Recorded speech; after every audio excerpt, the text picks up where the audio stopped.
ಭಗವದ್ಗೀತೆಯ ಸೃಷ್ಟಿ ಸಮಾಜದಲ್ಲಿ ಅನಾಹುತ ಸೃಷ್ಟಿ ಮಾಡೋದಾಗಿತ್ತ ಸರ್? ಭಗವದ್ಗೀತೆಯ ಉದ್ದೇಶವೇ ಒಂದು ಧರ್ಮ ಸ್ಥಾಪನೆ. ಈ ಸಬ್ಜೆಕ್ಟ್ ಅನ್ನ ಕೆಲವರು ವಿರೋಧಿಸ್ತಾ ಇದ್ದಾರೆ. ಶುದ್ಧನಾಗಿ ಒಬ್ಬ ವ್ಯಕ್ತಿ ಬದುಕಬೇಕು ಅನ್ನೋದನ್ನ ತಿಳಿಸುವಂತ ಒಂದು ಪಠ್ಯವೇ ಭಗವದ್ಗೀತೆ.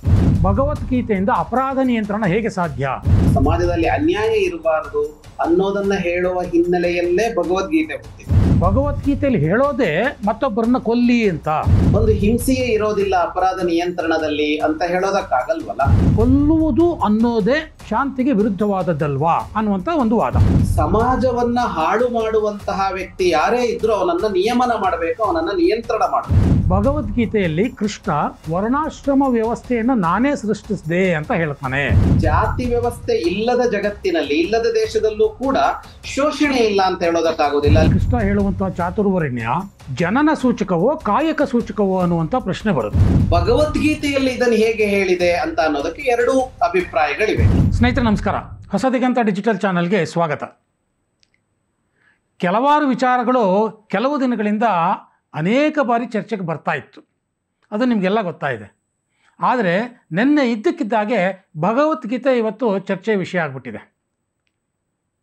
ಕುವೆಂಪು ವಿಶ್ವವಿದ್ಯಾನಿಲಯದಲ್ಲಿ ನಡೆದಂಥ ಒಂದು ವಿಚಾರ ಸಂಕಿರಣ ಇವತ್ತು ವಿವಾದದ ಕೇಂದ್ರ ಬಿಂದು ಆಗಿಬಿಟ್ಟಿದೆ. ಸ್ನೇಹಿತರೆ, ಕುವೆಂಪು ವಿಶ್ವವಿದ್ಯಾನಿಲಯದಲ್ಲಿ ಭಗವದ್ಗೀತೆ ಮತ್ತು ಅಪರಾಧ ನಿಯಂತ್ರಣ ಅನ್ನುವಂಥ ವಿಚಾರ ಕುರಿತು ಒಂದು ವಿಚಾರಗೋಷ್ಠಿಯನ್ನು ಏರ್ಪಡಿಸಲಾಗಿತ್ತು. ಅದಕ್ಕೆ ದಲಿತ ಸಂಘರ್ಷ ಸಮಿತಿಗಳು ವಿರೋಧವನ್ನು ವ್ಯಕ್ತಪಡಿಸಿದ್ವು.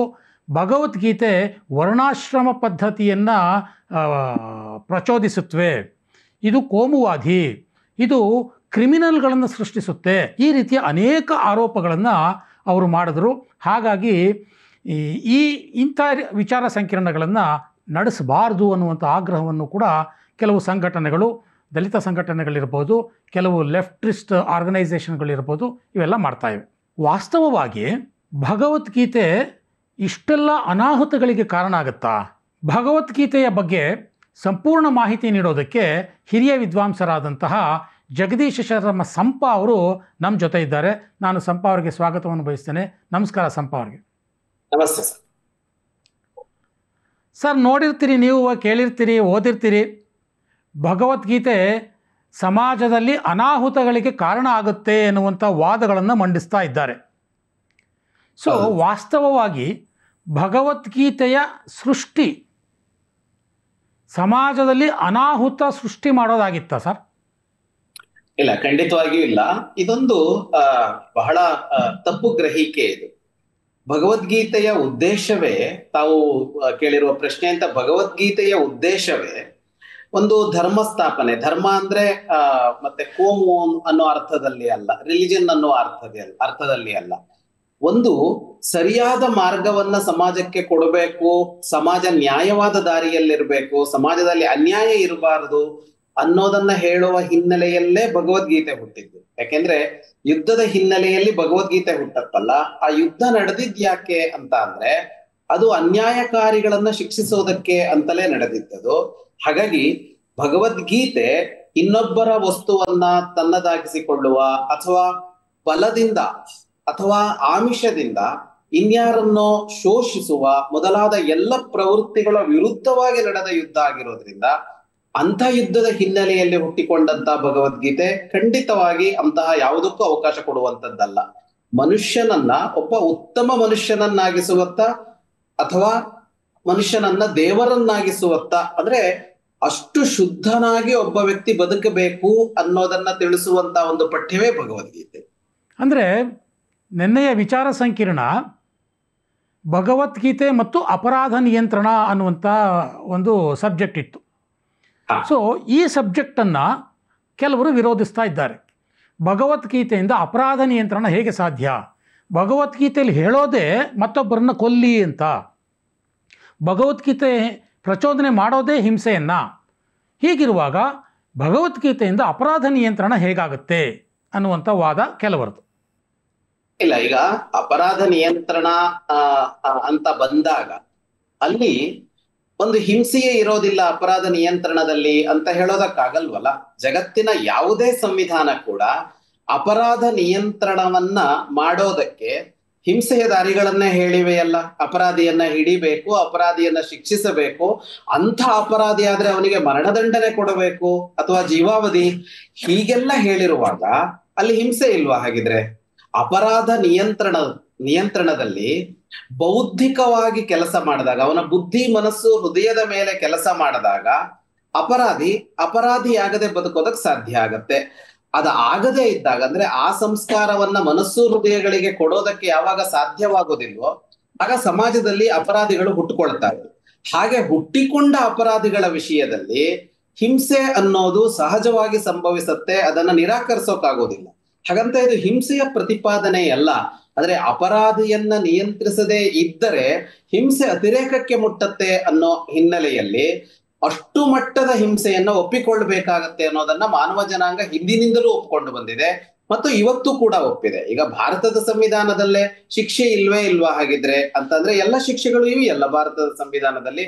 ಯಾಕೆ ಕೊಟ್ರು ಅದನ್ನ? ಹಾಗಿದ್ರೆ ಮರಣದಂಡನೆಯಂತದ್ದು ಇದೆಯಲ್ಲ ನಮ್ಮ ಸಂವಿಧಾನದಲ್ಲಿ. ಅಂದ್ರೆ ಒಬ್ಬ ಅಪರಾಧಿ ಆ ಮಟ್ಟಕ್ಕೆ ಹೋಗಿಬಿಟ್ಟಾಗ ಏನು ಮಾಡೋಕ್ಕಾಗಲ್ಲ, ಹಿಂಸೆ ಎತ್ತ ಹೋಗ್ಬೇಕಾಗತ್ತೆ. ಹಿಂಸೆ ಅನ್ನೋದು ಆದರ್ಶ ಅಲ್ಲದೆ ಇದ್ರೂ ಕೂಡ ಅನ್ನೋ ಆಶಯನೇ ಅದು ಭಗವದ್ಗೀತೆಯದ್ದು ಕೂಡ ಇವತ್ತಿನದ್ದು ಕೂಡ. ಆ ಹಿನ್ನೆಲೆಯಲ್ಲಿ ಭಗವದ್ಗೀತೆ ಯುದ್ಧ ಮಾಡುವಂತ ಅರ್ಜುನನಿಗೆ ಹೇಳತ್ತೆ ಅನ್ನೋ ಅಂಶವನ್ನ ಇಟ್ಕೊಂಡು 10 ಬಾರಿ ಕೃಷ್ಣ ಹೇಳ್ತಾನೆ ತಸ್ಮಾದ್ಯುಧ್ಯಸ್ವ ಭಾರತ, ತಸ್ಮಾದ್ಯುಧ್ಯಸ್ವ ಭಾರತ ಅಂತ ಹೇಳ್ತಾನೆ. ಅರ್ಜುನ ತಾನು ಯುದ್ಧ ಮಾಡೋದಿಲ್ಲ ಅಂತ ಕುಳಿತಾಗ ಯುದ್ಧ ಮಾಡುವ ಪ್ರೇರಣೆಗಾಗಿಯೇ ಭಗವದ್ಗೀತೆಯನ್ನ ಕೃಷ್ಣ ಹೇಳಿದ್ದು. ಆ ಹಿನ್ನೆಲೆಯಲ್ಲಿ ಏನ್ ಆಕ್ಷೇಪ ಬರುತ್ತೆ ಅಂದ್ರೆ, ಹಿಂಸೆ ಮಾಡೋದಿಲ್ಲ ಅಂತ ಹೇಳಿದ ವ್ಯಕ್ತಿಯನ್ನ ಹಿಂಸೆಗೆ ತೊಡಗಿಸುವ ಕಾರ್ಯವನ್ನ ಕೃಷ್ಣ ಮಾಡದ, ಹಾಗಾಗಿ ಭಗವದ್ಗೀತೆ ಹಿಂಸೆಯನ್ನ ಪ್ರಚೋದಿಸ್ತು ಅನ್ನುವ ಮಾತು ಹುಟ್ಟುಕೊಂಡಿರೋದು. ಆದ್ರೆ ವಾಸ್ತವ ಏನು ಅಂತ ಅಂದ್ರೆ, ಒಬ್ಬ ನ್ಯಾಯಾಧೀಶನ ಸ್ಥಾನದಲ್ಲಿ ನಿಂತುಕೊಂಡಿದ್ದವ ನಾನು ಹಿಂಸೆ ಮಾಡೋದಿಲ್ಲ ಅಂತ ಅಂದುಕೊಂಡು ಅಪರಾಧಿಗೆ ಶಿಕ್ಷೆ ನೀಡದೇ ಇದ್ರೆ ಒಟ್ಟು ಸಮಾಜದ ಸ್ವಾಸ್ಥ್ಯ ಏನಾಗತ್ತೆ, ಒಟ್ಟು ದೇಶದ ವ್ಯವಸ್ಥೆ ಏನಾಗತ್ತೆ ಅಂತ ನೋಡಿದಾಗ ಅರ್ಜುನ ಅವತ್ತು ನ್ಯಾಯಾಧೀಶನ ಜಾಗದಲ್ಲಿದ್ದ. ಅಂದ್ರೆ ಅವತ್ತು ನ್ಯಾಯಾಂಗ ಮತ್ತು ಶಾಸಕಾಂಗ ಭಿನ್ನವಾಗಿರ್ಲಿಲ್ಲ. ಆ ಕಾಲದಲ್ಲಿ ರಾಜನೇ ನ್ಯಾಯಾಧೀಶನಾಗಿರ್ತಾ ಇದ್ದ. ಒಬ್ಬ ನ್ಯಾಯಾಧೀಶನ ಜಾಗದಲ್ಲಿದ್ದಂತಹ ಅರ್ಜುನ ನಾನು ಶಿಕ್ಷೆ ಕೊಡೋದಿಲ್ಲ, ನಾನು ಅದು ಹಿಂಸೆ ಆಗತ್ತೆ ಅಂತ ಹೊರಟಾಗ ಹಾಗಲ್ಲ. ಒಬ್ಬ ರಾಜ ಅಹಿಂಸೆಯ ಪ್ರತಿಪಾದಕನೇ ಆಗಬೇಕು, ಅವನು ಎಲ್ಲರನ್ನೂ ರಕ್ಷಿಸೋದೇ ಅವನ ಗುರಿ ಆಗಬೇಕು. ಆದ್ರೆ ಅಪರಾಧಿ ಅಂತ ಬಂದಾಗ ಶಿಕ್ಷಿಸಬೇಕಾಗತ್ತೆ ಅನ್ನೋದನ್ನ ಹೇಳಿದ್ದೆ ಭಗವದ್ಗೀತೆ ಅಂತ. ಆ ಕಾರಣದಿಂದಾಗಿ ಖಂಡಿತವಾಗಿಯೂ ಭಗವದ್ಗೀತೆ ಹಿಂಸೆಯನ್ನ ಪ್ರಚೋದಿಸೋದಿಲ್ಲ. ಮುಗ್ಧ ಜನರನ್ನ, ಸಾಮಾನ್ಯ ಜನರನ್ನ, ದುರ್ಬಲ ಜನರನ್ನ, ಪ್ರಬಲರು ಬಲಿಷ್ಠರು ಸಂಪತ್ತೋ ಅಥವಾ ಜನಬಲವೋ ಅಥವಾ ತೋಳ್ಬಲವೋ ಇದ್ದವರು ಅವರನ್ನ ಮೆಟ್ಟೋದಕ್ಕೆ ಬಂದಾಗ ಹಾಗೆ ಆಗೋದಕ್ಕೆ ಬಿಡದಂತೆ ಮಾಡುವ ಕಾರ್ಯವನ್ನ ಮಾಡಬೇಕು ಅಂತಲೇ ಗೀತೆಯ ಆಶಯ. ಅಂದ್ರೆ ಇಲ್ಲಿ ಇನ್ನೊಂದು ವಾದ ಏನು ಅಂತಂದರೆ, ಕೃಷ್ಣ ಪ್ರಚೋದಿಸ್ತಾನೆ, ನಿನ್ನ ತಾತನನ್ನು ಕೊಲ್ಲು, ನಿನ್ನ ಅಣ್ಣನನ್ನು ಕೊಲ್ಲು, ನಿನ್ನ ತಮ್ಮನನ್ನು ಕೊಲ್ಲು, ನಿನ್ನ ಗುರುವನ್ನು ಕೊಲ್ಲು. ಸೊ ಈ ರೀತಿ ಕೊಲ್ಲು ಅಂತ ಹೋಗೋದನ್ನು ನಾವು ಯಾಕೆ ನಮ್ಮ ಮಕ್ಕಳಿಗೆ ಹೇಳಬೇಕು? ಕೊಲ್ಲುವುದು ಅನ್ನೋದೇ ಶಾಂತಿಗೆ ವಿರುದ್ಧವಾದದ್ದಲ್ವಾ ಅನ್ನುವಂಥ ಒಂದು ವಾದ. ಅಲ್ಲಿ ನೋಡಿ ಎಷ್ಟು ಒಂದು ಶುದ್ಧ ನ್ಯಾಯದ ಪ್ರತಿಪಾದನೆ ಇದೆ ಈ ಅಂಶದಲ್ಲಿ ಅಂತ ಅಂದ್ರೆ, ಈಗ ಅರ್ಜುನ ಏನ್ ಹೇಳ್ತಾ ಇದ್ದಾನೆ, ಎದುರಿನಲ್ಲಿರುವವರು ಯಾರು ತಪ್ಪು ಮಾಡ್ಲಿಲ್ಲ ಅಂತ ಅವನು ಹೇಳೋದಿಲ್ಲ. ತನ್ನಜ್ಜನೋ, ತನ್ನ ಗುರುವೋ, ತನ್ನ ಚಿಕ್ಕಪ್ಪನೋ, ತನ್ನ ದೊಡ್ಡಪ್ಪನೋ, ತನ್ನ ಅಣ್ಣಂದಿರೋ, ತನ್ನ ತಮ್ಮಂದಿರೋ ತಪ್ಪು ಮಾಡಿಲ್ಲ ಅಂತ ಅರ್ಜುನನ ವಾದ ಅಲ್ಲ. ಅವರು ತಪ್ಪು ಮಾಡಿರಬಹುದು, ಆದರೆ ಅವರು ನನ್ನವರು, ಹಾಗಾಗಿ ಕೊಲ್ಲೋದಿಲ್ಲ ಅಂತ ಅರ್ಜುನ ಮಾತಾಡ್ತಾ ಇರೋದು. ಪ್ರತಿಯಾಗಿ ಕೃಷ್ಣ ಏನ್ ಹೇಳ್ತಾನೆ ಅಂತ ಅಂದ್ರೆ, ನ್ಯಾಯದಾನ ಅಂತ ಬಂದಾಗ ನನ್ನವರ ಪರಕೀಯರ, ನಮ್ಮನೆಯವರ ಪಕ್ಕದ ಮನೆಯವರ, ನಮ್ಮೂರ್ನವರ ಪಕ್ಕದ ಊರ್ನವರ ಅನ್ನುವ ವಿಷಯ ಇಲ್ಲ.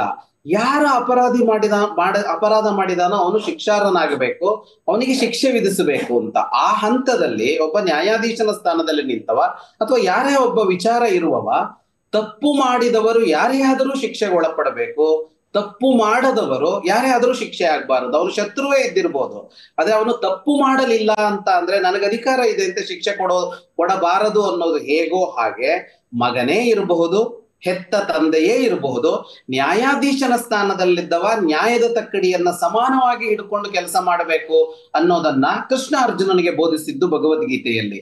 ಹಾಗಾಗಿ ನಮ್ಮ ಮಕ್ಕಳಿಗೆ ನಾವು ಕಲಿಸಬೇಕಾದದ್ದೇ ಇದನ್ನಲ್ವಾ ಅಂತ. ಅಂದ್ರೆ ಸಮಾಜವನ್ನ ಹಾಳು ಮಾಡುವಂತಹ ವ್ಯಕ್ತಿ ಯಾರೇ ಇದ್ರೂ ಅವನನ್ನ ನಿಯಮನ ಮಾಡಬೇಕು, ಅವನನ್ನ ನಿಯಂತ್ರಣ ಮಾಡಬೇಕು. ಆ ತಪ್ಪಿಗೆ ಶಿಕ್ಷೆ ಕೊಡಲೇಬೇಕಾಗತ್ತೆ. ಅಲ್ಲಿ ನೀನು ಸ್ವಜನ ಪಕ್ಷಪಾತ ಮಾಡಬೇಡ ಅಂತ ಹೇಳೋದಕ್ಕೆ ಹೊರಟ್ರೆ ಅದು ಹೇಗೆ ತಪ್ಪಾಗತ್ತೆ? ನಾವು ಕಲಿಸಬೇಕಾದ ಮೌಲ್ಯವೇ ಸ್ವಜನ ಪಕ್ಷಪಾತ ಮಾಡಬಾರದು ಅಂತ ಅನ್ನೋದನ್ನ ಇನ್ನೂ ಬಹಳ ಮುಖ್ಯವಾಗಿ ನಾವು ಇವತ್ತಿಗೆ ತಂದುಕೊಂಡು ನೋಡಿದ್ರೆ, ನಾವಿವತ್ತು ಒಂದು ಪಾರಿವಾರಿಕ ವಿಧಾನದಲ್ಲಿ ಆಡಳಿತ ಬೇಡ ಅಂತ ಪ್ರಜಾಪ್ರಭುತ್ವವನ್ನ ಆಯ್ಕೆ ಮಾಡಿಕೊಂಡ ಮೌಲ್ಯದ ಕಾಲಘಟ್ಟ ಇದು. ಹಾಗಿರುವಾಗ ಸಂಬಂಧಗಳ ಹಿನ್ನೆಲೆಯಲ್ಲಿ ಇದು ಯಾವುದೂ ನಿರ್ಣಯ ಆಗಬಾರದು. ವ್ಯಕ್ತಿಯ ಯೋಗ್ಯತೆ ಅಯೋಗ್ಯತೆ, ಅವನು ನ್ಯಾಯಪರನೋ ಅನ್ಯಾಯಪರನೋ ಅನ್ನೋದ್ರ ಮೇಲೆ ನಿರ್ಣಯ ಆಗಬೇಕು ಅನ್ನೋದನ್ನ ನಮ್ಮ ಮಕ್ಕಳಿಗೆ ನಾವು ಕಲಿಸಿದ್ರೆ ಭಗವದ್ಗೀತೆಯ ಮೂಲಕ, ಖಂಡಿತವಾಗಿ ಇವತ್ತಿನ ಮೌಲ್ಯ ಯಾವುದು ಅಂತ ನಾವು ಗಟ್ಟಿಯಾಗಿ ಪ್ರತಿಪಾದಿಸ್ತಾ ಇದ್ದೀವೋ ಅದನ್ನೇ ಕಲಿಸಿದಂತಾಗತ್ತೆ. ಅಂದರೆ ಕೆಲವೊಮ್ಮೆ ಇತ್ತೀಚಿನ ದಿನಗಳಲ್ಲಿ ಹೇಳ್ತಾರೆ ಏನಂತಂದರೆ, ಕೆಲವೊಮ್ಮೆ ಶಾಂತಿ ಸ್ಥಾಪನೆಗೋಸ್ಕರನಾದರೂ ನಾವು ಯುದ್ಧವನ್ನು ಮಾಡಬೇಕಾಗತ್ತೆ ಅನ್ನುವಂಥ ಮಾತನ್ನು. ಇದು ಭಗವದ್ಗೀತೆಗೆ ಎಷ್ಟು ಮಟ್ಟಿಗೆ ಒಪ್ಪುತ್ತೆ? ಭಗವದ್ಗೀತೆ ಇದನ್ನ ಖಂಡಿತವಾಗಿ ಒಪ್ಪತ್ತೆ. ಆದರೆ ಭಗವದ್ಗೀತೆ ಅಲ್ಲಿ ಕೂಡ ಅಂದ್ರೆ ಹೆಜ್ಜೆ ಹೆಜ್ಜೆಯ ಹಿಂಸೆಯನ್ನ ಒಪ್ಪೋದಿಲ್ಲ. ಅದು ಈಗ ಭಗವದ್ಗೀತೆಯ ಹಿನ್ನೆಲೆಯಲ್ಲಿ ಹುಟ್ಟಿಕೊಂಡ ಕುರುಕ್ಷೇತ್ರ ಯುದ್ಧ ಇದೆಯಲ್ಲ, ಈ ಕುರುಕ್ಷೇತ್ರ ಯುದ್ಧ ಬಹಳ ಬಹಳ ತಡವಾಗಿ ಆದದ್ದು. ಬಹಳ ತಡವಾಗಿ ಅಂದ್ರೆ ಏನರ್ಥ ಅಂದ್ರೆ, ಈಗ ದುರ್ಯೋಧನ ಪಾಂಡವರಿಗೆ ಅನ್ಯಾಯ ಮಾಡೋದಕ್ಕೆ ಹೊರಟಾಗ ಯುಧಿಷ್ಠಿರನಿಗೆ 16 ವರ್ಷ ವಯಸ್ಸಾಗಿತ್ತು. ಅಲ್ಲಿಂದ ದುರ್ಯೋಧನ ಮತ್ತು ಅವನ ಕಡೆಯವರು ಅನ್ಯಾಯ ಮಾಡುತ್ತಲೇ ಬಂದ್ರು. ಆದ್ರೆ ಕುರುಕ್ಷೇತ್ರದಂತ ಯುದ್ಧ ನಡೆಯುವಾಗ ಯುಧಿಷ್ಠಿರನಿಗೆ 90-95 ವರ್ಷ ವಯಸ್ಸಾಗಿತ್ತು. ಅಂದ್ರೆ ಸುಮಾರು 70-75 ವರ್ಷಗಳ ಕಾಲ ಇಂಥದ್ದೊಂದು ಹಿಂಸೆ ನಡೆಯದಂತೆ, ಯುದ್ಧ ನಡೆಯದಂತೆ ಆಗಿನ ಎಲ್ಲರೂ ಮುಂದೂಡ್ತಾ ಬಂದಿದ್ದಾರೆ. ಅಂದ್ರೆ ಏಕಾಏಕಿ ಹಿಂಸೆಗೆ ಅವರು ಇಳಿದಿಲ್ಲ. ಹಾಗಾಗಿ ಹಿಂಸೆಯ ಪ್ರಚೋದನೆ ಅಲ್ಲ, ಹಿಂಸೆ ಕೊನೆಯ ಆಯ್ಕೆ. ಅದು ಶಿಕ್ಷೆಯೇ ಇರ್ಲಿ ಯಾವುದೇ ಇರ್ಲಿ, ಅದು ಕೊನೆಯ ಆಯ್ಕೆ ಆಗತ್ತೆ ಅಂತ. ಹಾಗಾಗಿ ಇದು ಹಿಂಸೆಯ ಪ್ರಚೋದನೆ ಅಂತ ಕರೆಸ್ಕೊಳ್ಳೋದೇ ಇಲ್ಲ ಯಾವ ಕಾರಣಕ್ಕೂ. ಯುದ್ಧ ಬೇಕಾಗತ್ತೆ, ಅನಿವಾರ್ಯ. ಅದು ಶಿಕ್ಷೆ ಇರಲಿ ಅಥವಾ ಯುದ್ಧ ಇರಲಿ, ಯಾವುದೇ ತರಹದ ಹಿಂಸೆ ಆದ್ರೂ ಕೂಡ ಅದು ಅನಿವಾರ್ಯ ಅಂತ ಆದಾಗಲೇ ಹೊರತು ಯಾವಾಗಲೂ ಮಾಡುವಂತದ್ದಲ್ಲ. ಈಗ ಉದಾಹರಣೆಗೆ ಶಸ್ತ್ರಚಿಕಿತ್ಸೆ ಅಂತದ್ದಿದೆ. ಶಸ್ತ್ರಚಿಕಿತ್ಸೆ ಯಾವಾಗಲೂ ವೈದ್ಯ ಲೋಕದ ಅಂತಿಮ ಆಯ್ಕೆ ಆಗಿರತ್ತೆ. ಮೊದಲು ಅವರು ಟ್ಯಾಬ್ಲೆಟ್ಸ್ ಕೊಡ್ತಾರೆ, ಇನ್ನೇನೋ ಚಿಕಿತ್ಸೆ ಮಾಡ್ತಾರೆ, ಯಾವುದೂ ಫಲಿಸೋದಿಲ್ಲ ಅಂತಂದಾಗ ಶಸ್ತ್ರಚಿಕಿತ್ಸೆ ಅಂತದಕ್ಕೆ ಮುಂದಾಗ್ತಾರೆ ಅಂತ. ಹಾಗಾಗಿ ಹಿಂದೂ ಇರ್ಲಿ ಅಥವಾ ಇವತ್ತಿರ್ಲಿ, ಮನುಷ್ಯ ಹಿಂಸೆಯ ಮೂಲಕ ಸರಿಪಡಿಸುವಿಕೆ ಅಂತ ಅನ್ನೋದಿದೆಯಲ್ಲ, ಅದನ್ನ ಕೊನೆಯ ಅವಕಾಶವಾಗಿ, ಕೊನೆಯ ಆಪ್ಷನ್ ಆಗಿ ಬಳಸ್ತಾನೆ. ಅದನ್ನೇ ಭಗವದ್ಗೀತೆ ಕೂಡ ಹೇಳತ್ತೆ. ಆ ಹೊತ್ತಿನಲ್ಲಿ ಅರ್ಜುನನಿಗೆ ಕೃಷ್ಣ ನೀನು ಯುದ್ಧವನ್ನೇ ಮಾಡಬೇಕು ಅಂತ ಹೇಳ್ತಾ ಇರೋದು ಯಾಕೆಂದ್ರೆ ಅವತ್ತಿಗೆ ಎಲ್ಲವೂ ಮುಗಿದು ಹೋಗಿದೆ, ಇನ್ನೇನೂ ಮಾಡೋದಕ್ಕೆ ಸಾಧ್ಯ ಇಲ್ಲ. ಈಗ ಉದಾಹರಣೆಗೆ ಕೃಷ್ಣನೇ ಸ್ವತಃ ಸಂಧಾನಕ್ಕೆ ಹೋಗಿ ಬಂದಿದ್ದಾನೆ. ಅಲ್ಲಿ ದುರ್ಯೋಧನ ಸಂಧಾನವನ್ನೂ ಮುರಿದಿದ್ದಾನೆ. ಸಂಧಾನಕ್ಕೆ ಹೋದಾಗ ಕೂಡ ಇವರ ಪಾಲಿನದ್ದನ್ನು ಕೇಳಿಲ್ಲ. ಸಣ್ಣ ಜಾಗ ಕೊಡು ಸಾಕು ಅಂತ ಕೇಳಿದಾಗ ಅದಕ್ಕೂ ಒಪ್ಪದಿದ್ದಾಗ, ಅಂದ್ರೆ ಯುದ್ಧ ಅನಿವಾರ್ಯ ಅಂತ ಅಂದಾಗ ಹಿಂಸೆಗೆ ತೊಡಗಿದ್ದು ಅಂತಲೇ ಅಲ್ಲಿ ಬರುತ್ತೆ. ಹಾಗಾಗಿ ಗೀತೆಯ ಆಶಯ ಏನು ಅಂತ ಅಂದ್ರೆ, ಅದು ಹಿಂಸೆ ಅಲ್ಲ, ಆದ್ರೆ ಯಾವುದೋ ಒಂದು ಹಂತದಲ್ಲಿ ಸಮಾಜದ ಸ್ವಾಸ್ಥ್ಯದ ದೃಷ್ಟಿಯಿಂದ ಅಂತಿಮ ಆಯ್ಕೆಯಾಗಿ ಹಿಂಸೆಯೇ ಪರಿಹಾರ ಅಂತ ಅನ್ನಿಸಿದಾಗ ಸುದೀರ್ಘವಾಗಿ ವಿವೇಚನೆ ಮಾಡಿ ಅದೇ ಅಂತಿಮ ಆದ್ರೆ ಅದನ್ನೇ ಪ್ರಯೋಗಿಸಿ ಅನ್ನೋದು ಕೃಷ್ಣನ ಅಥವಾ ಭಗವದ್ಗೀತೆಯ ಆಶಯ ಆಗತ್ತೆ. ಹಾಗಾಗಿಯೇ ಅವರು ಒಂದು ಯುದ್ಧವನ್ನ 70 ವರ್ಷಗಳ ಕಾಲ ಮುಂದೂಡಿದ್ದಾರೆ. ಭಗವದ್ಗೀತೆಯ ಬಗ್ಗೆ ಮತ್ತೆ ಇನ್ನೊಂದು ಆರೋಪ ಈಗ ಕೇಳಿಬರ್ತಾ ಇರೋದು, ಭಗವದ್ಗೀತೆಯಲ್ಲಿ ಕೃಷ್ಣ ವರ್ಣಾಶ್ರಮ ವ್ಯವಸ್ಥೆಯನ್ನು ನಾನೇ ಸೃಷ್ಟಿಸಿದೆ ಅಂತ ಹೇಳ್ತಾನೆ. ಸೊ ಹಾಗಾಗಿ ಇವತ್ತಿನ ಜಾತಿ ಪದ್ಧತಿ ಏನು ಇವತ್ತಿನವರೆಗೂ ದಲಿತರು ಶೋಷಣೆಯನ್ನು ಅನುಭವಿಸ್ತಾ ಇದ್ದಾರೆ, ಅದಕ್ಕೆ ಮೂಲ ಕಾರಣನೇ ಕೃಷ್ಣ ಆಗ್ಬಿಟ್ನಾ ಅನ್ನುವಂಥ ವಾದಗಳು ಈಗ ಕೇಳಿಬರ್ತಾ ಇದೆ. ಈಗ ಇವತ್ತು ಅಥವಾ ಈಗ ಒಂದು 1000 ವರ್ಷಗಳ ದಿನಗಳಲ್ಲಿ, 1000 ವರ್ಷಗಳಿಂದ ಇತ್ತೀಚೆಗೆ ಅಂತ ಅಂದ್ಕೊಳ್ಳೋಣ, ಇಲ್ಲಿ ಈ ಜಾತಿಯ ಹೆಸರಿನಲ್ಲಿ ಶೋಷಣೆ ನಡೆದಿಲ್ಲ ಅಂತ ಖಂಡಿತವಾಗಿ ಹೇಳೋದಕ್ಕಾಗೋದಿಲ್ಲ. ಅದಕ್ಕೆ ಇತಿಹಾಸ ಸಾಕ್ಷಿ ಇದೆ. ಶೋಷಣೆ ಇಲ್ಲಿ ಖಂಡಿತವಾಗಿ ನಡೆದಿದೆ. ಅಂದ್ರೆ ಯಾರು ಪ್ರಬಲರಾಗ್ತಾರೋ, ಯಾರು ಬಲಿಷ್ಠರಾಗ್ತಾರೋ ಅವರು ಅವರಿಗಿಂತ ಕೆಳಗೆ ಅಂತ ಅನ್ನಿಸುವವರನ್ನ ತುಳಿತಾರೆ. ಇದು ಮನುಷ್ಯನ ದೌರ್ಬಲ್ಯ. ಇದು ಅಂದ್ರೆ ಜಾತಿ ವ್ಯವಸ್ಥೆ ಇಲ್ಲದ ಜಗತ್ತಿನಲ್ಲಿ, ಇಲ್ಲದ ದೇಶದಲ್ಲೂ ಕೂಡ ಶೋಷಣೆ ಇಲ್ಲ ಅಂತ ಹೇಳೋದಕ್ಕಾಗೋದಿಲ್ಲ. ಅಲ್ಲಿ ವರ್ಗ ಶೋಷಣೆ ಇರ್ಬೋದು, ಶ್ರೀಮಂತರು ಬಡವರನ್ನು ತುಳಿತಾ ಇರ್ಬೋದು, ಅಲ್ಲಿ ಬಣ್ಣದ ಹೆಸರಿನಲ್ಲಿ ಶೋಷಣೆ ಇರಬಹುದು. ಭಾರತದಂತ ಅಲ್ಲಿ ಅದು ಜಾತಿಯ ಹೆಸರಿನಲ್ಲಿ ನಡೆದಿರಬಹುದು, ಅಥವಾ ಸ್ತ್ರೀಯರನ್ನ ಶೋಷಿಸಿದ್ದು ಅಂತ ಇರ್ಬೋದು, ಅಥವಾ ಯಾರೋ ಒಬ್ಬ ಅಧಿಕಾರಿ ವರ್ಗ ಇರುತ್ತೆ, ಒಬ್ಬ ಬಾಸ್ ಇರ್ತಾನೆ ಅಂದ್ರೆ ಅವನ ಆಫೀಸಲ್ಲಿ ಕೆಲಸ ಮಾಡುವ ಉಳಿದ ಉದ್ಯೋಗಿಯನ್ನ ಶೋಷಣೆ ಮಾಡಿರ್ಬೋದು. ಮನುಷ್ಯನ ಕೈಗೆ ಸಾಮರ್ಥ್ಯ ಬಂದಾಗ ಅವನು ತನ್ನ ಕೆಳಗಿನವರನ್ನ ಬಹಳ ನಿಕೃಷ್ಟವಾಗಿ ನೋಡೋದಕ್ಕೆ ಹೊರಡ್ತಾನೆ ಅನ್ನೋದರ ಕುರಿತು ವಿವಾದ ಇಲ್ಲವೇ ಇಲ್ಲ, ಇದನ್ನು ಒಪ್ಪಲೇಬೇಕು. ಆದರೆ ಚಾತುರ್ವರ್ಣ್ಯ ಅನ್ನುವ ವ್ಯವಸ್ಥೆಯ ಬಗ್ಗೆ ಏನು ಭಗವದ್ಗೀತೆ ಮಾತಾಡತ್ತೆ ಅಥವಾ ಆ ಕಾಲದಲ್ಲಿ ಮಾತನಾಡ್ತಾರಲ್ಲ, ಅಲ್ಲಿ ವಿಭಾಗೀಕರಣ ಇತ್ತು, ಆದರೆ ಅಸಮಾನತೆ ಇರಲಿಲ್ಲ ಅಂತ. ಅಸಮಾನತೆ ಇರಲಿಲ್ಲ, ವಿಭಾಗೀಕರಣ ಮಾತ್ರ ಇತ್ತು ಅಂತ. ಸರ್ವೇ ಸ್ವವಿಷಯೇ ಶ್ರೇಷ್ಠಾಹ ಸರ್ವೇ ಚಾನ್ಯೋನ್ಯ ರಕ್ಷಕಾಹ ಅನ್ನುವ ಮಾತು ಅಲ್ಲಿಯದ್ದೇ, ಮಹಾಭಾರತದ್ದೇ. ಅಂದ್ರೆ ಎಲ್ಲ ವರ್ಣಗಳು ಸ್ವವಿಷಯೇ ಶ್ರೇಷ್ಠಾಹ, ಅವರವರ ವಿಷಯ ಬಂದಾಗ ಅವರೇ ಶ್ರೇಷ್ಠರು. ಸರ್ವೇ ಚಾನ್ಯೋನ್ಯ ರಕ್ಷಕಾಹ, ಪ್ರತಿಯೊಬ್ಬರು ಉಳಿದವರೆಲ್ಲರನ್ನೂ ರಕ್ಷಿಸಿಕೊಂಡು ಮುಂದುವರಿಬೇಕು ಅಂತ. ಅಂದ್ರೆ ಯಾವುದೋ ಒಂದು ವರ್ಗ ಶ್ರೇಷ್ಠ ಅನ್ನುವ ಮಾತಲ್ಲ ಅಲ್ಲಿ ಅಂತ. ಅಂದ್ರೆ ಆಳ್ವಿಕೆ ಅಂತ ಬಂದಾಗ, ಅಡ್ಮಿನಿಸ್ಟ್ರೇಷನ್ ಅಂತ ಬಂದಾಗ ಯಾರು ಆಳ್ವಿಕೆ ಮಾಡ್ತಾರೋ ಅವರು ಶ್ರೇಷ್ಠ ಅಂತ ಅನಿಸಿಕೊಳ್ತಾರೆ. ಒಬ್ಬ ಪಾಠ ಮಾಡ್ತಾನೆ ಅಂತಂದಾಗ ಶಿಕ್ಷಕ ಶ್ರೇಷ್ಠ ಅನಿಸಿಕೊಳ್ತಾನೆ. ಒಬ್ಬ ಕೃಷಿ ಮಾಡ್ತಾನೆ ಅಂತ ಅಂದಾಗ ಕೃಷಿಕ ಶ್ರೇಷ್ಠ ಅಂತ ಅನಿಸಿಕೊಳ್ತಾನೆ ಉಳಿದವರಿಗಿಂತ ಅನ್ನುವ ತರಹದಲ್ಲಿ ಇದ್ದಿತ್ತು. ಚಾತುರ್ವರ್ಣ್ಯ ಅಂತ ಅಂದಾಗ ಸರಿ, ಅಲ್ಲಿ ಈ ವಿಭಾಗಗಳು ಇರೋದೌದು, ಆ ಕಾಲದಲ್ಲಿ ಇತ್ತು ಅನ್ನೋದು ನಿಜ. ಆದರೆ ನಾವು ಇವತ್ತು ಕಾಣ್ತಾ ಇದೀವಲ್ಲ, ಅಥವಾ ಈ ನಡುವೆ ಕಾಣಿಸ್ತಲ್ಲ ನಮ್ಮ ಕಾಲಘಟ್ಟದಲ್ಲಿ, ಅಂತಹ ಈ ಅಸಮಾನವಾದ ಭಾವ, ಅಸಮಾನವಾಗಿ ನೋಡಿಕೊಳ್ಳೋದು ಅಂತ ಇದೆಯಲ್ಲ, ಅದು ಖಂಡಿತವಾಗಿ ಗೀತೆಯ ಆಶಯ ಅಲ್ವೇ ಅಲ್ಲ. ಸ್ತ್ರೀಯೋ ವೈಶ್ಯಾಸ್ ತಥಾ ಶೂದ್ರಾಹ ತೇಪಿ ಯಾಂತಿ ಪರಾಂಗತಿಂ ಅನ್ನೋದು ಭಗವದ್ಗೀತೆಯಲ್ಲಿ ಕೃಷ್ಣ ಹೇಳುವ ಸ್ಪಷ್ಟವಾದ ಮಾತು. ಅವನೇನ್ ಹೇಳ್ತಾನೆ, ಸ್ತ್ರೀಯರಿರ್ಲಿ ಶೂದ್ರರಿರ್ಲಿ ಅವರಿಗೂ ಕೂಡ ಪರಾಂಗತಿಂ ಪ್ರಾಪ್ನುವಂತಿ, ಅವರಿಗೂ ಪರಗತಿ ಇದೆ ಅಂತ. ಅಂದ್ರೆ ಈಗ ಹೇಳ್ತಾರವ ತಥಾಕಥಿತ ಮೇಲ್ವರ್ಗದವರು ಯಾರು ಬ್ರಾಹ್ಮಣರೋ ಕ್ಷತ್ರಿಯರೋ ಇವರಿಗೆಲ್ಲ ಸ್ವರ್ಗ ಸಿಗತ್ತೆ ಮೋಕ್ಷ ಸಿಗತ್ತೆ ಅಂತ ಮಾತ್ರ ಅಂದುಕೋಬೇಡಿ. ಆ ವಿಷಯ ಎಲ್ಲರಿಗೂ ಒಂದೇ, ಎಲ್ಲರೂ ಕೂಡ ಸ್ವರ್ಗಕ್ಕೋ ವೈಕುಂಠಕ್ಕೋ ಕೈಲಾಸಕ್ಕೋ ಮೋಕ್ಷಕ್ಕೋ ಹೋಗುತ್ತಾರೆ. ಆ ವಿಷಯದಲ್ಲಿ ಎಲ್ಲರೂ ಸಮಾನರು ಅನ್ನೋದನ್ನ ಕೃಷ್ಣನ ಈ ಮಾತೇ ಹೇಳುವಾಗ ಅಲ್ಲಿ ಜಾತಿಯ ಕಾರಣದಿಂದಾಗಿ ತಾರತಮ್ಯವನ್ನ ಗೀತೆ ಬೋಧಿಸತ್ತೆ ಅಂತ ಹೇಳೋದಕ್ಕೆ ಸಾಧ್ಯವೇ ಇಲ್ಲ. ಇಡೀ ಭಗವದ್ಗೀತೆಯಲ್ಲಿ ತಾರತಮ್ಯದ ಅಂತಹ ಮಾತುಗಳೆಲ್ಲೂ ಕಾಣಿಸೋದಿಲ್ಲ. ಭಗವದ್ಗೀತೆ ಜೀವ ಸಾಮಾನ್ಯಕ್ಕೆ ಬೋಧನೆ ಮಾಡುತ್ತೆ. ಜೀವ ಸಾಮಾನ್ಯಕ್ಕೆ ಅಂದ್ರೆ ಏನು ಅಂದ್ರೆ ಎಲ್ಲ ಮನುಷ್ಯರಿಗೆ ಅಥವಾ ಎಲ್ಲ ಜೀವಿಗಳಿಗೆ, ಮನುಷ್ಯರನ್ನು ಮೀರಿ, ಮನುಷ್ಯರು ಅಂತ ತಗೊಂಡ್ರಂತೂ ಎಲ್ಲ ಮನುಷ್ಯರಿಗೆ ಬೇಕಾದ ಮೌಲ್ಯಗಳನ್ನ, ಬದುಕಿನ ದಾರಿಯನ್ನ ಅದು ಹೇಳಿದೆಯೇ ಹೊರತು ಅದು ಇಂಥದೇ ಒಂದು ವರ್ಗಕ್ಕೆ ಇಂಥದೇ ಒಂದು ಜಾತಿಗೆ ಅಂತ ಎಲ್ಲೂ ಹೇಳೋದಿಲ್ಲ ಅದು. ಮತ್ತೆ ಇದೇ ಭಗವದ್ಗೀತೆ ಬಂದಂತಹ ಮಹಾಭಾರತದಲ್ಲೇ ಧರ್ಮವ್ಯಾಧನ ಕಥೆ ಬರುತ್ತೆ. ಅದು ಎಷ್ಟು ವಿಚಿತ್ರವಾಗಿ ಬರುತ್ತೆ ಅಂದ್ರೆ, ಒಬ್ಬ ಬ್ರಾಹ್ಮಣ ತಪಸ್ವಿ ಕಾಡಿನಲ್ಲಿ ತಪಸ್ಸು ಮಾಡ್ತಾ ಇದ್ದಾನೆ. ಎಂಥ ತಪಸ್ಸಿದ್ದಿ ಅಂದ್ರೆ ಅವನು ಕಣ್ಣು ಬಿಟ್ರೆ ಸಾಕು, ಕಣ್ಣಿನಿಂದ ಬೆಂಕಿ ಹುಟ್ಟಿ ಎದುರಿನಲ್ಲಿರೋದು ಸುಟ್ಟು ಹೋಗತ್ತೆ. ಇಷ್ಟು ತಪಸ್ಸಿದ್ದಿ ಮಾಡಿದಾನೆ. ಆದ್ರೆ ಅವನಿಗೆ ಏನು ಪಡ್ಕೋಬೇಕೋ ತಪಸ್ಸಿನಿಂದ ಅದು ಸಿಕ್ಕಿಲ್ಲ. ಆಗ ಅವನಿಗೆ ಹೇಳಲಾಗತ್ತೆ ಏನು ಅಂತ ಅಂದ್ರೆ, ಒಬ್ಬ ಧರ್ಮವ್ಯಾಧ ಅಂತ ಇದ್ದಾನೆ, ಅವನು ನಿನಗೆ ಹೇಗೆ ಬದುಕಬೇಕು ಅಂತ ಹೇಳ್ತಾನೆ, ಅವನ ಬಳಿಗೆ ಹೋಗು ಅಂತ. ಇವನ್ ಅಂದ್ಕೊಳ್ತಾನೆ ಬ್ರಾಹ್ಮಣ, ಯಾವ್ದೋ ದೊಡ್ಡ ಪಂಡಿತನ ಹತ್ರ ನನ್ನನ್ನ ಕಳಿಸ್ತಾ ಇದ್ದಾರೆ ಅಂತ. ಆ ಊರಿಗೆ ಹುಡುಕೊಂಡು ಹೋದ್ರೆ ಧರ್ಮವ್ಯಾಧ ಅಲ್ಲಿ ಒಬ್ಬ ಮಾಂಸದಂಗಡಿಯವ, ಅವನು ಮಾಂಸವನ್ನ ಕತ್ತರಿಸಿ ಮಾರಾಟ ಮಾಡ್ತಾ ಇದ್ದಾನೆ. ಆಶ್ಚರ್ಯ ಆಗತ್ತೆ ಅವನಿಗೆ.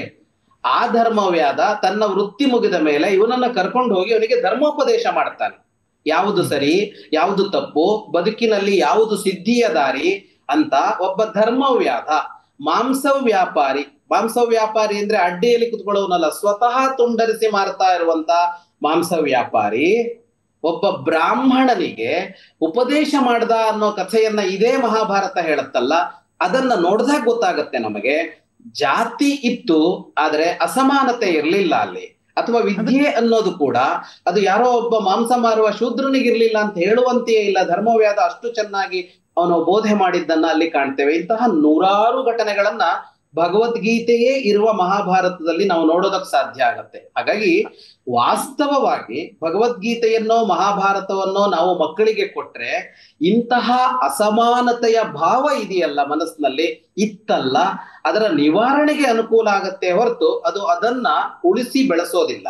ಮಹಾಭಾರತದಲ್ಲಿ ಕೃಷ್ಣ ಹೇಳುವಂತಹ ಚಾತುರ್ವರ್ಣ್ಯ ಜನನ ಸೂಚಕವೋ ಕಾಯಕ ಸೂಚಕವೋ ಅನ್ನುವಂಥ ಪ್ರಶ್ನೆ ಬರುತ್ತೆ. ಅದು ಮಿಶ್ರ, ಅದು ಜನನ ಮತ್ತು ಕಾಯಕ ಎರಡರ ಮಿಶ್ರಣ ಕಾಣಿಸುತ್ತೆ. ಅಂದ್ರೆ ಮಹಾಭಾರತದ ಕಾಲದಲ್ಲಿ ಈಗ ಕೆಲವು ವಿದ್ವಾಂಸರ ಅಭಿಪ್ರಾಯಗಳೇನಿದೆ, ಕೃಷ್ಣ ಹೇಳ್ತಾ ಇರೋದು ಅದು ವೃತ್ತಿ ಸೂಚಕವಾಗಿ ಬಂದಿದೆ, ಅದು ಜನ್ಮತಃ ಬರೋದಿಲ್ಲ ಅದು ಅಂತ. ಅಂದ್ರೆ 4 ವೃತ್ತಿಗಳನ್ನ ಹೇಳ್ದಾದಲ್ಲಿ ಚಾತುರ್ವರ್ಣ್ಯ ಅಂತಂದಾಗ 4 ವೃತ್ತಿಗಳು. ಈ ವೃತ್ತಿಗಳು ಪ್ರಪಂಚದಲ್ಲಿ ಯಾವತ್ತೂ ಇರುತ್ತೆ. ಯಾವುದು ಅಂದ್ರೆ, ಒಂದು ಜ್ಞಾನವನ್ನ ಪಸರಿಸೋದು, ಇನ್ನೊಂದು ಆಳೋದು, ಇನ್ನೊಂದು ವ್ಯಾಪಾರ ಉದ್ದಿಮೆಗಳು, ಇನ್ನೊಂದು ಉದ್ಯೋಗ ಸೇವೆ ಅಂತ ಅಲ್ಲೇನ್ ಕರೀತಾರೆ, ಅದಕ್ಕೆ ಉದ್ಯೋಗ ಅಂತ ಅರ್ಥ. ಈ 4 ತರಹದ ವಿಭಾಗ ಮಾನವ ಜನಾಂಗದ ಇತಿಹಾಸದಲ್ಲೂ ಇದೆ, ವರ್ತಮಾನದಲ್ಲೂ ಇದೆ, ಭವಿಷ್ಯದಲ್ಲೂ ಇರುತ್ತೆ. ಯಾಕೆಂದ್ರೆ ಉದ್ದಿಮೆಗಳಿರ್ತವೆ, ಎಲ್ಲಾ ಕಡೆ ಕೆಲಸ ಮಾಡೋರು ಬೇಕಾಗುತ್ತಾರೆ, ಉದ್ಯೋಗಿಗಳು ಬೇಕಾಗುತ್ತಾರೆ. ಯಾರೋ ಒಬ್ಬ ಜ್ಞಾನವನ್ನ ಕೊಡ್ತಾ ಇರ್ತಾನೆ, ಶಿಕ್ಷಕ ಒಂದು ಕಡೆ, ಇನ್ಯಾರೋ ಒಬ್ಬ ಆಳ್ತಾ ಇರ್ತಾನೆ, ಅದು ರಾಜ್ಯ ಆಳಲಿ, ಒಂದು ಸಂಸ್ಥೆಯನ್ನಾಳಲಿ. ಈ 4 ವೃತ್ತಿಗಳು ಅನ್ನೋದು ಸಹಜವಾಗಿದೆ. ಈ 4 ವೃತ್ತಿಗಳ ವಿಷಯದಲ್ಲಿ ಅಲ್ಲ ವಿರೋಧ ಇರೋದು ಚಾತುರ್ವರ್ಣ್ಯ ಅಂತ ಅಂದಾಗ. ಆದ್ರೆ 4 ವೃತ್ತಿಗಳು ಜನನದ ಮೂಲಕ ಬರುತ್ತಾ, ವಂಶದ ಮೂಲಕ ಬರುತ್ತಾ, ಅಥವಾ ಯಾರು ಯಾವುದನ್ನು ಮಾಡಬಹುದಾ ಅನ್ನುವ ಪ್ರಶ್ನೆ ಇರುವಂತದ್ದು. ಇಲ್ಲಿರೋದೇನು, ಈ 4ನ್ನ ಇಂತಿಂತ ಕುಲದಲ್ಲಿ ಹುಟ್ಟಿದವರೇ ಮಾಡಬೇಕು ಅಂತ ಇರೋದರ ಕಾರಣಕ್ಕಾಗಿ, ಅಂದ್ರೆ ಇತ್ತಲ್ಲ ಅದು ಕಾಣಿಸಿಕೊಡುತ್ತಲ್ಲ, ಅದಕ್ಕಾಗಿ ಪ್ರಶ್ನೆ ಬರೋದು. ಭಗವದ್ಗೀತೆಯಲ್ಲಿ ಇದನ್ನು ಹೇಗೆ ಹೇಳಿದೆ ಅಂತ ಅನ್ನೋದಕ್ಕೆ 2 ಅಭಿಪ್ರಾಯಗಳಿವೆ. ಕೆಲವರು ಹೇಳ್ತಾರೆ ಅದು ಜನನ ಸೂಚಕವಾದ ಅಂಶವನ್ನ ಹೇಳ್ತಾ ಇಲ್ಲ ಭಗವದ್ಗೀತೆಯಲ್ಲಿ, ಆದರೆ ಅದು ಅಲ್ಲಿ ಹೇಳ್ತಾ ಇರೋದು ವೃತ್ತಿ ಸೂಚಕವಾದದ್ದನ್ನ ಅನ್ನುವ ಮಾತು, ಗುಣಕರ್ಮ ವಿಭಾಗಶಃ ಅಂತ ಹೇಳಿದೆ ಅಂತ. ಆದ್ರೆ ಭಗವದ್ಗೀತೆ ಇದ್ದ ಕಾಲಘಟ್ಟದಲ್ಲಿ ನೋಡಿದಾಗ ಅಲ್ಲಿ ಜನ್ಮತಃ ಇವುಗಳು ಸಹಜವಾಗಿ ಬರ್ತಿತ್ತು ಅನ್ನೋದು ಕೂಡ ಕಾಣಿಸಿಕೊಳ್ಳುತ್ತೆ. ರಾಜನ ಮಗ ರಾಜನಾಗ್ತಾ ಇದ್ದ, ಬ್ರಾಹ್ಮಣನ ಮಗ ಶಿಕ್ಷಕನಾಗ್ತಾ ಇದ್ದ ಅನ್ನುವ ಅಂಶಗಳು ಅಲ್ಲಿ ಕಾಣಿಸಿಕೊಳ್ತವೆ. ಆದ್ರೆ ಅಷ್ಟೇನಾ ಅಂದ್ರೆ ಇಲ್ಲ. ಈಗ ನೋಡಿ, ಧರ್ಮವ್ಯಾದನ ಉದಾಹರಣೆ ತಗೊಟ್ಕೊಂಡ್ವಲ್ಲ, ಧರ್ಮವ್ಯಾದ ವ್ಯಾಪಾರಿಯಾಗಿದ್ದ, ಅಲ್ಲಿ ಅದು ವೈಶ್ಯರು ಮಾಡಬೇಕಾದದ್ದು. ಧರ್ಮವ್ಯಾದ ಶೂದ್ರ, ಅವನು ವೈಶ್ಯವೃತ್ತಿ ಮಾಡ್ತಾ ಇದ್ದಿದ್ದು ಕಾಣಿಸುತ್ತೆ. ದ್ರೋಣರು ಮತ್ತು ಅವರ ಮಗ ಅಶ್ವತ್ಥಾಮ ಯುದ್ಧ ಮಾಡ್ತಾ ಇದ್ದಿದ್ದು, ಯುದ್ಧ ವಿದ್ಯೆಯನ್ನ ಕಲಿಸ್ತಾ ಇದ್ದಿದ್ದು ಕಾಣಿಸುತ್ತೆ. ಕಲಿಸ್ತಾ ಇದ್ದಿದ್ದಕ್ಕೆ ಸರಿ, ಆದ್ರೆ ಯುದ್ಧ ಮಾಡ್ತಾ ಇದ್ರು, ಅವ್ರು ರಾಜ್ಯ ಆಳಿದ್ರು ಅನ್ನೋದು ಕಾಣಿಸುತ್ತೆ. ಆಗ ಬ್ರಾಹ್ಮಣ ರಾಜನಾಗಿದ್ದನ್ನ ನೋಡ್ತೇವೆ ನಾವು. ಅದಲ್ಲದೆ ಕುರುಕ್ಷೇತ್ರ ಯುದ್ಧದ ಸಂದರ್ಭದಲ್ಲಿ ಬೇರೆ ಬೇರೆ ಅಶ್ವಮೇಧ, ರಾಜಸೂಯ ಮೊದಲಾದ ಯುದ್ಧದ ಸಂದರ್ಭಗಳಲ್ಲಿ ಬೇರೆ ಬೇರೆ ಈ ಜಾತಿಗಳ ರಾಜ್ಯಗಳ ಉಲ್ಲೇಖ ಬರುತ್ತೆ, ಶೂದ್ರರ ರಾಜ್ಯಗಳ ಉಲ್ಲೇಖ ಬರುತ್ತೆ, ನಿಷಾದ ರಾಜ್ಯಗಳ ಉಲ್ಲೇಖ ಬರುತ್ತೆ ಅಲ್ಲಿ. ಅಂದ್ರೆ ನಿಷಾದರು ಅಂದ್ರೆ ನಾವು ಶೂದ್ರರು ಅಥವಾ ದಲಿತರು ಅಂತ ಇವತ್ತೇನು ಗುರುತಿಸ್ತೀವಲ್ಲ, ಅವರು ರಾಜರಾಗಿದ್ರು ಅಂತ. ಒಂದು ರಾಜ್ಯ ಅಲ್ಲ ನಿಷಾದರದ್ದು. ಆ ಕಡೆಯೂ ಅಂದ್ರೆ ಪಾಂಡವರ ಜೊತೆಗೂ ನಿಷಾದರ ಸೇನೆ ಇತ್ತು, ಕೌರವರ ಕಡೆಗೂ ಸೇನೆ ಇತ್ತು. ಹಲವು ನಿಷಾದ ರಾಜ್ಯಗಳಿದ್ವು ಅನ್ನೋದು ಗೊತ್ತಾಗತ್ತೆ ಅಲ್ಲಿ. ನಿಷಾದ ರಾಜ್ಯ ಅನ್ನೋದಕ್ಕರ್ಥ ಅದೇ ಜನಾಂಗವನ್ನ ಆಳುವ ರಾಜ್ಯ ಅಂತ ಅಲ್ಲ, ರಾಜ ನಿಷಾದ ಆಗಿದ್ದ ಅಂತ ಅರ್ಥ. ಅಂದ್ರೆ ಇದು ಜನ್ಮತಃನೂ ಬರ್ತಾ ಇತ್ತು ಸಹಜವಾಗಿ. ಆದ್ರೆ ಯಾರೋ ಒಬ್ಬ ಇನ್ನೊಂದು ವೃತ್ತಿಯನ್ನು ತೆಗೆದುಕೊಂಡು ಮಾಡ್ತಾ ಇದ್ದ ಅನ್ನೋ ಅಂಶವು ಅಲ್ಲಿ ಕಾಣಿಸುತ್ತೆ. ಆದ್ರೆ ಸಹಜ ಪ್ರಕ್ರಿಯೆಯಲ್ಲಿ ಈ ತರಹ ವಂಶವಾಹಿಯಾಗಿ ಬರ್ತಾ ಇರ್ಲಿಲ್ಲ ಅಂತ ಹೇಳೋದಕ್ಕೆ ಬೇಕಾದ ಸಾಕ್ಷಿ ಸಿಗೋದಿಲ್ಲ. ಆದರೆ ಆಯ್ಕೆಯ ಅವಕಾಶಗಳು ಇದ್ದವು ಅನ್ನೋದನ್ನ ನಾವಿಲ್ಲಿ ಖಂಡಿತವಾಗಿ ಅರ್ಥ ಮಾಡ್ಕೊಳ್ಬಹುದು. ಶೂದ್ರನಾದ ಧರ್ಮವ್ಯಾದನು ಶಿಕ್ಷಕನ ಕೆಲಸ ಮಾಡಿರುವಲ್ಲಿ, ಬ್ರಾಹ್ಮಣನಾದ ದ್ರೋಣನು ಯುದ್ಧ ಮಾಡಿರುವುದನ್ನು ನೋಡಿದ್ರಲ್ಲಿ, ಒಬ್ಬ ನಿಷಾದ ರಾಜನಾಗಿದ್ದ ಅನ್ನೋದನ್ನ ನೋಡಿದಾಗ ಇಂಥ ಅವಕಾಶಗಳು ಅವತ್ತಿತ್ತು ಅನ್ನೋದು ಗೊತ್ತಾಗತ್ತೆ. ಅಂದ್ರೆ ಅವತ್ತಿನ ಜೀವನದ ಸಂದೇಶ ಏನು ಅಂತ ಅಂದ್ರೆ, ಇಲ್ಲಿ ವಂಶವಾಹಿಯಾಗಿ ಒಂದಿಷ್ಟು ಅಂಶಗಳು ಬಂದೇ ಬರುತ್ತವೆ. ಅದರಲ್ಲಿ ಒಂದು ಭಿನ್ನತೆ ಇದೆ. ಆದ್ರೆ ಭಿನ್ನತೆ ಸಹಜವಾಗಿ ಇರುತ್ತೆ ಸೃಷ್ಟಿಯಲ್ಲಿ, ಆದ್ರೆ ಅದು ಅಸಮಾನತೆಗೆ ಕಾರಣವಾಗಬಾರದು ಅನ್ನುವ ಒಂದು ಅಂಶವನ್ನ ನಾವಲ್ಲಿ ನೋಡ್ತೀವಿ. ಈಗ ಭಿನ್ನತೆಯೇ ಇರದಂತೆ ಮಾಡೋದಕ್ಕಾಗೋದೇ ಇಲ್ಲ. ಒಬ್ಬರಂತೆ ಒಬ್ಬರಿಲ್ಲ, ಒಂದು ದೇಶದವರಂತೆ ಒಂದು ದೇಶದವರಿಲ್ಲ, ಒಂದೊಂದು ದೇಶದವರ ಬಣ್ಣವೋ ಆಕಾರವೋ ಎಲ್ಲವೋ ಭಿನ್ನವಾಗಿದೆ. ಒಂದು ಮನೆಯಲ್ಲಿ ಹುಟ್ಟಿದವರು ಒಬ್ರು ಒಂದು ತರ, ಇನ್ನೊಬ್ರು ಒಂದು ತರಹ ಇರ್ತಾರೆ. ಮಾವಿನ ಹಣ್ಣು ಒಂದೇ ಆದ್ರೂ ಅದರಲ್ಲಿ 100 ಜಾತಿಯ ಮಾವಿನ ಹಣ್ಣಿದೆ. ಹಲಸಿನ ಹಣ್ಣು ಒಂದೇ ಆದ್ರೂ 100 ಜಾತಿಯ ಹಲಸಿನ ಹಣ್ಣಿದೆ. ಅಕ್ಕಿ ಒಂದೇ ಆದ್ರೂ 100 ಜಾತಿಯ ಅಕ್ಕಿ ಸಿಗತ್ತೆ ಅಂತ ಅಂದಾಗ ಸೃಷ್ಟಿಯಲ್ಲಿ ಸಹಜವಾಗಿ ಒಂದು ಭಿನ್ನತೆ ಇದೆ. ಆದ್ರೆ ಈ ಭಿನ್ನತೆಯ ಆಧಾರದಲ್ಲಿ ತಾರತಮ್ಯ ಮಾಡ್ಬೇಕಾ ಅಂತ ಅಂದಾಗ ಇಲ್ಲ, ಅಲ್ಲಿ ವಿವೇಕ ಕೆಲಸ ಮಾಡ್ಬೇಕು. ಅಲ್ಲಿ ತಾರತಮ್ಯ ಮಾಡಬಾರದು. ಅದು ಯಾವುದೆಲ್ಲ ಭಿನ್ನವೋ ಅದೆಲ್ಲವೂ ವಿಶಿಷ್ಟ. ಅದಕ್ಕೆ ಅದರ ವೈಶಿಷ್ಟ್ಯ ಇದೆ, ಇದಕ್ಕೆ ಇದರ ವೈಶಿಷ್ಟ್ಯ ಇದೆ. ಅದಕ್ಕೆ ಸಲ್ಲಬೇಕಾದ ಗೌರವವನ್ನು ಕೊಡಬೇಕು, ಇದಕ್ಕೂ ತತ್ಸಮಾನವಾದ ಗೌರವವನ್ನು ಕೊಡಬೇಕು ಅನ್ನೋದೇ ಗೀತೆಯಂತಹ ಕೃತಿಗಳ ಒಟ್ಟು ಆಶಯವೇ ಹೊರತು ತಾರತಮ್ಯವನ್ನ ಮಾಡುವಂಥದ್ದಲ್ಲ. ಇಲ್ಲಿ ಭಗವದ್ಗೀತೆಯ ಬಗ್ಗೆ ಮಾತನಾಡುವಾಗ ಕೃಷ್ಣ ಏನು ಹೇಳ್ದ ಅನ್ನುವಂಥ ಒಂದು ಮಾತುಗಳು ಬರ್ತವೆ. ಭಗವದ್ಗೀತೆಯಲ್ಲಿ ನಾನು ಏನು ಹೇಳಿದ್ದೇನೋ ಅದನ್ನು ನೀವು ಅನುಸರಿಸಲೇಬೇಕು. ಹಾಗೆ ಅನುಸರಿಸಿದರೆ ಮಾತ್ರ ನೀವು ಮನುಷ್ಯರು, ಹಾಗೆ ಅನುಸರಿಸಿದರೆ ಮಾತ್ರ ನಾವು ಈಗಿನ ಲೆಕ್ಕದಲ್ಲಿ ಹೇಳೋದಾದರೆ ಹಿಂದೂಗಳು, ಹಾಗೆ ಅನುಸರಿಸಿದರೆ ಮಾತ್ರ ನೀವು ಸನಾತನಿಗಳು, ಇಲ್ಲ ಅಂದರೆ ನಿಮಗೆ ಬದುಕೋದಕ್ಕೆ ಅರ್ಹತೆ ಇಲ್ಲ. ಈ ರೀತಿ ಏನಾದರೂ ಕೃಷ್ಣ ಹೇಳದ್ನ ಅಂತ? ಇಲ್ಲ, ಖಂಡಿತವಾಗಿಯೂ ಇಲ್ಲ. ಭಗವದ್ಗೀತೆಯನ್ನ ಆ ತರಹದ ಒಂದು ಶಾಸನವಾಗಿ, ಅಂದ್ರೆ ಈಗ ನಾವು ಸಂವಿಧಾನವನ್ನ ಶಾಸನವಾಗಿ ಮಾಡಿ ಒಪ್ಪಿಕೊಳ್ತೀವಲ್ಲ, ಅಂಥದ್ದೇನೂ ಅಲ್ಲ. ಅದೊಂದು ಪಕ್ಕದಲ್ಲೊಬ್ಬ ಗೆಳೆಯ ಕುಳಿತು ಸಲಹೆ ಕೊಟ್ಟಂತೆ. ಭಗವದ್ಗೀತೆ ಕೊಟ್ಟಿದ್ದು ಹಾಗೇನೆ. ಅರ್ಜುನ ಕೃಷ್ಣ ಗೆಳೆಯನಿಗೆ ಅವನು ಸಲಹೆ ಕೊಟ್ಟನಲ್ಲ, ನಮಗೂ ಕೂಡ ಕೃಷ್ಣನಂತ ಒಬ್ಬ ಗೆಳೆಯ ಪಕ್ಕದಲ್ಲಿ ಕುಳಿತು ಒಂದು ಸಲಹೆ ಕೊಟ್ಟಿದ್ದಾನೆ. ಬದುಕೋದಕ್ಕೆ ಇಷ್ಟೆಲ್ಲ ದಾರಿಗಳಿವೆ ಅಂತ. ಒಂದೇ ದಾರಿಯನ್ನೇನು ಹೇಳಿಲ್ಲ ಅವನು. ಆದ್ರೆ ಅದಾದ ಮೇಲೂ ಅವನೇನ್ ಹೇಳ್ತಾನೆ ಅಂದ್ರೆ, ಇದಿಷ್ಟನ್ನು ನೀನು ಯೋಚನೆ ಮಾಡು, ಯಥೇಚ್ಛಸಿ ತಥಾ ಕುರು. ನಾನು ಹೇಳಿದ ಎಲ್ಲವನ್ನು ನೀನು ಯೋಚಿಸು, ನೀನು ವಿವೇಚನೆಗೆ ಒಳಪಡಿಸು. ವಿಮೃಶ್ಯೈತದ ಶೇಷೇಣ, ಇದೇ ಮಾತು ವಿಮೃಶ್ಯ ಅಂದ್ರೇನು? ವಿಮರ್ಶೆ ಮಾಡು. ನಾನಾಡಿದ ಮಾತುಗಳನ್ನ ನೀನು ವಿಮರ್ಶೆ ಮಾಡಿಕೊಂಡು ಆಮೇಲೆ ಯಥೇಚ್ಛಸಿ ತಥಾ ಕುರು. ನಿನಗೆ ಹೇಗೆ ಬದುಕಬೇಕು ಅಂತ ಅನ್ಸತ್ತೋ, ಯಾವುದನ್ನ ಮಾಡಬೇಕು ಅಂತ ಅನ್ಸತ್ತೋ ಅದನ್ನ ಮಾಡು ಅಂತ ಕೃಷ್ಣ ಕೊನೆಗೆ ಹೇಳ್ತಾನೆ. ಅವನು ಇದನ್ನ ಹೀಗೆಯೇ ಬದುಕಬೇಕು, ಹೀಗೆಯೇ ಮಾಡಬೇಕು ಅಂತ ಹೇಳೋದೇ ಇಲ್ಲ. ಇದೊಂದು ವಿಚಾರ, ಇದೊಂದು ಒಂದು ಜೀವನದ ಪದ್ಧತಿ. ನೀನು ಇದನ್ನ ಸ್ವೀಕಾರ ಮಾಡು. ನಾನು ಹೇಳಿದ್ದೇನೆ, ಸ್ವೀಕಾರ ಮಾಡೋದು ಎಲ್ಲಿ? ಯೋಚನೆಗೆ ಸ್ವೀಕಾರ ಮಾಡು ಅಂತ. ಈ ಅಂಶಗಳನ್ನ ಇಟ್ಟುಕೊಂಡು ನಿನ್ನ ಚಿಂತನೆಗೆ ಇದನ್ನ ಇಟ್ಟುಕೋ, ಚರ್ಚೆ ಮಾಡು, ಮಾತುಕತೆ ಮಾಡು. ಆಮೇಲಿನ ನಿರ್ಣಯ ಇದೆಯಲ್ಲ, ನೀನೇ ನಿರ್ಣಯಿಸು ಅಂತಲೇ ಕೃಷ್ಣ ಹೇಳೋದು. ಇನ್ನೊಬ್ಬರು ಯಾರು ಹೇಳಿದ್ದನ್ನೂ ಅಲ್ಲ, ಯಾವ ವ್ಯಕ್ತಿ ಹೇಳಿದ್ದನ್ನೂ ಅಲ್ಲ, ಯಾವ ಸಂಸ್ಥೆ ಹೇಳಿದ್ದನ್ನೂ ಅಲ್ಲ, ಯಾವ ಗ್ರಂಥ ಹೇಳಿದ್ದನ್ನೂ ಅಲ್ಲ. ನೀನು ನಿರ್ಣಯಿಸಿಕೋ. ನೋಡಿ, ನೀನು ನಿರ್ಣಯಿಸಿಕೋ ಅಂತ ಅನ್ನುವಾಗ ಇರೋ ಸವಾಲೇನು ಅಂದ್ರೆ, ಪ್ರತಿಯೊಬ್ಬ ವ್ಯಕ್ತಿಯನ್ನು ಇಷ್ಟು ವಿಮರ್ಶೆಗೆ ಒಳಪಡಿಸುವಂತೆ ಅವನನ್ನ ನಾವು ಸಿದ್ಧಪಡಿಸ್ಬೇಕಾಗತ್ತೆ. ಇಲ್ಲದೆ ಇದ್ರೆ ಅವ್ನು ಯಾರೋ ಹೇಳದ್ದನ್ನ ಕೇಳ್ಕೊಂಡು ಬದುಕೋತರ ಆಗತ್ತೆ. ಗೀತೆಯ ಆಶಯ ಏನು ಅಂದ್ರೆ, ಪ್ರತಿ ವ್ಯಕ್ತಿ ಕೂಡ ಈ ಎಲ್ಲ ವಿಚಾರಗಳನ್ನ ತೆಗೆದುಕೊಂಡದು, ಪ್ರಾಚೀನವೋ ಆಧುನಿಕವೋ, ಅವನು ಹೇಳಿದ್ದೋ ಇವನು ಹೇಳಿದ್ದೋ ಎಲ್ಲ ತೆಗೆದುಕೊಂಡು ನಿಜ ಬದುಕು ಯಾವುದು ಅಂತ ಅವನೇ ನಿರ್ಣಯಿಸಬೇಕು ಅಂತ ಹೇಳುವಾಗ, ಮಕ್ಕಳಿಗೆ ಇದನ್ನೇ ಅಲ್ವಾ ಕಲಿಸಬೇಕಾದದ್ದು. ಎಲ್ಲ ವಿಚಾರಧಾರೆಗಳನ್ನು ಕೇಳು ನೀನು, ನಿನ್ನ ಕಿವಿಗೆ ಬರ್ಲಿ, ಅದು ಚರ್ಚೆ ನಡೀಲಿ, ನಿನ್ನ ಒಳಗೂ ಚರ್ಚೆ ನಡೀಲಿ, ಹೊರಗೂ ಚರ್ಚೆ ನಡೀಲಿ. ಕೊನೆಗೆ ನೀನು ನಿನ್ನ ದಾರಿಯನ್ನ ಆಯ್ಕೆ ಮಾಡ್ಕೊ ಅಂತ ಹೇಳೋದಿದೆಯಲ್ಲ, ಇದು ಮಕ್ಕಳಿಗೆ ಕೊಡಬೇಕಾದ ಬಹಳ ದೊಡ್ಡ ಉಪದೇಶ ಅಂತ ಅನ್ಸುತ್ತೆ. ಇಲ್ಲಿ ಎರಡು ವಾದಗಳು ಇವೆ. ಒಂದು, ಅಂಬೇಡ್ಕರ್ ಭಗವದ್ಗೀತೆಯನ್ನು ವಿರೋಧಿಸಿದ್ರು ಅನ್ನುವಂಥ ಒಂದು ವಾದ. ಇನ್ನೊಂದು, ಮಹಾತ್ಮ ಗಾಂಧೀಜಿ ಭಗವದ್ಗೀತೆಯನ್ನು ಇಷ್ಟಪಟ್ಟಿದ್ರು, ಅದನ್ನು ಮೆಚ್ಚಿದ್ರು, ಅದರ ಆರಾಧಕರಾಗಿದ್ದರು ಅನ್ನುವಂಥ ಇನ್ನೊಂದು ವಾದ. ಈ ಎರಡೂ ಇತಿಹಾಸಗಳ ನಡುವೆ ನಾವು ವರ್ತಮಾನದಲ್ಲಿ ಭಗವದ್ಗೀತೆಯನ್ನು ನೋಡಬೇಕಾದ್ರೆ, ವಿಚಾರ ಸಂಕಿರಣದಲ್ಲಿ ಹೇಳಿರೋ ಹಾಗೆ ಭಗವದ್ಗೀತೆ ಮತ್ತು ಅಪರಾಧ ನಿಯಂತ್ರಣ ಇದು ಇವತ್ತಿನ ಸಂದರ್ಭಕ್ಕೆ ಹೇಗೆ ಆಗುತ್ತೆ ಅನ್ನುವಂಥದ್ದು ನಿಮ್ಮ ಅಭಿಪ್ರಾಯ? ಈಗ ಬಾಬಾ ಸಾಹೇಬರು ಗೀತೆಯನ್ನ ಅವತ್ತು ವಿರೋಧಿಸಿದ್ರು ಅಂತ ಅಂದ್ರೆ, ಒಂದೊಮ್ಮೆ ವಿರೋಧಿಸಿದ್ರೆ, ನನ್ಗೆ ಗೊತ್ತಿಲ್ಲ ಆ ಇತಿಹಾಸಗಳು, ವಿರೋಧಿಸಿದ್ರೆ ಅದನ್ನ ನಿರಾಕರಿಸುವಂತಿಲ್ಲ. ಯಾಕೆಂದ್ರೆ ಬಾಬಾ ಸಾಹೇಬರು ನಿಂತು ಮಾತನಾಡ್ತಾ ಇದ್ದ ಕಾಲ ಇದೆಯಲ್ಲ, ಆಗ ಈ ಅಸಮಾನತೆ ಅನ್ನೋದು ವಿಪರೀತಕ್ಕೆ ಹೋಗಿ ಮುಟ್ಟಿತ್ತು ಅನ್ನುವ ಕಾಲದಲ್ಲಿ ಅವರು ಶೋಷಿತವಾದ ಒಂದು ವರ್ಗಕ್ಕೆ ಸಲ್ಲಬೇಕಾದ ನ್ಯಾಯವನ್ನ ಒದಗಿಸುವ ಮಾತುಗಳನ್ನ ಆಡ್ತಾ ಇದ್ರು. ಹಾಗೆ ಮಾತನ್ನಾಡುವಾಗ ಆಗಿನ ಕಾಲಘಟ್ಟದಲ್ಲಿದ್ದವರು ಯಾವ್ಯಾವ ಗ್ರಂಥಗಳನ್ನ ಯಾವ ಪದ್ಧತಿಗಳನ್ನ ಇಟ್ಟುಕೊಂಡು ಇದು ಸರಿ ಅಂತ ಹೇಳ್ತಾ ಇದ್ರೋ ನಮಗ್ ಗೊತ್ತಿಲ್ಲ. ಹಾಗಾಗಿ ಅವರು ಅದನ್ನ ವಿರೋಧಿಸಿರ್ಬೋದು. ಆದ್ರೆ ಅದೇ ಕಾಲಘಟ್ಟದಲ್ಲಿ ಮಹಾತ್ಮ ಗಾಂಧೀಜಿ ಕೂಡ ಇದೇ ಸಮಾನತೆಯನ್ನ ಸಾರ್ತಾ ಅವರು ಅದನ್ನ ಒಪ್ಪಿಕೊಂಡಿದ್ರು. ಅಥವಾ ತಿಲಕರು, ಗೋಖಲೆ ಅಂತವರು ಅದನ್ನ ಒಪ್ಪಿಕೊಂಡಿದ್ರು.